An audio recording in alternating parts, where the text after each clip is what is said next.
Hyderabad అమీర్పేట్లో washing machine పేలింది. పేలుడు ధాటికి మిషన్ మొత్తం తునాతునకలైంది. భారీ శబ్దం చేస్తూ మిషన్ లోంచి 10 కేజీల రాయి ఎగిరిపడింది.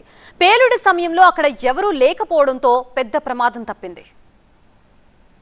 ఇదే అంశంపై మరింత సమాచారం మా ప్రిన్సిపల్ కరెస్పాండెంట్ ప్రణీత అందిస్తారు. సాధారణంగా ప్రతి ఇంట్లో కూడా వాషింగ్ మిషన్ అనేది ఇటీవల కాలంలో నిత్యావసర వస్తువు అయిపోయింది. సో చాలామంది లేడీస్ ఇంట్లో ఉంటూ వాషింగ్ మిషన్ ద్వారానే మొత్తం ఈ వాషింగ్ అంతా కూడా చేస్తున్నారు. సో అనూహ్యంగా హైదరాబాద్లో ఒక ఇన్సిడెంట్ జరిగింది. ఏకంగా వాషింగ్ మిషన్ రన్నింగ్లో ఉన్నటువంటి వాషింగ్ మిషన్ పేలింది.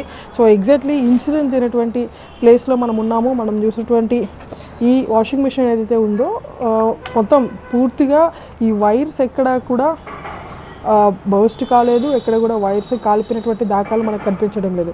కానీ కేవలం ఇక్కడ మనకు కనిపిస్తున్నటువంటి ఈ జాయింట్ కనెక్టర్స్ ఏవైతే ఉన్నాయో దీనికి అండ్ ఈ రెండింటికి మధ్యలో ఉండాల్సినటువంటి కనెక్షన్ ఎక్కడ పడుతుందో తెలుసా? ఎగ్జాక్ట్లీ మనం ఇక్కడ చూసినటువంటి ఈ స్టోన్ ఏదైతే ఉందో ఈ స్టోన్ దానికి సంబంధించినటువంటి కనెక్టర్ దాదాపు ఒక 10 కేజీస్కి పైగా బరువు ఉంటుంది ఇది. సో అట్లాంటి బరువు ఉన్నటువంటి ఇది ఒక్కసారిగా పేలిపోయి మొత్తం ఇక్కడ మనకు కనిపిస్తున్నటువంటి పైన ఏదైతే ఉందో వాల్కి తగిలి మళ్ళీ కింద పడి ఇక్కడ ఉన్నటువంటి చైర్ మీద పడటంతో ఆ చైర్ అంతా కూడా పూర్తిగా డ్యామేజ్ అయిపోయినటువంటి పరిస్థితి. మనం ఫైట్ చేయబోతున్నారా లీగల్గా ఈ కంపెనీస్? ఎందుకంటే చిన్నపిల్లలు ఇక్కడ లేరు కాబట్టి సరిపోయింది. పిల్లలు ఇక్కడ ఉంటే ఖచ్చితంగా అనుకోని ప్రమాదం జరిగి ఉండవచ్చు కదా. సో ఫర్దర్గా దీని మీద ఏదైనా ఫైట్ చేయాలని అనుకుంటున్నారు? Definitely see this is not just about the incident or the just about అంటే 35-40,000 గురించి అనేది కాదు.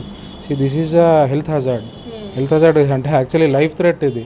ఇప్పుడు ఇదేదో వేరే మనం ఎక్కడన్నా హజార్డస్ ఎక్కడన్నా అంటే వర్క్ ప్లేసెస్లో పని చేస్తున్నాము అది అంటే సరే, నార్మల్గా ఇంట్లో అందరు తిరిగే దగ్గర చిన్నపిల్లలు తిరిగే దగ్గర ఇట్లాంటి సడన్గా పేలితే డెఫినెట్లీ అంత పెద్దది అది పడిందంటే ఎనీబడి అంటే పిల్లలు అయితే చనిపోతారు. అంత పెద్దది 10 kg వెయిట్ ఆ పైన సీలింగ్ దాకా వెళ్ళి వచ్చి పడిందంటే. So definitely will take it up to the consumer court and will fight it legally. Journalist హర్షతో అమీర్పేట్ నుండి ప్రణీత, TV9.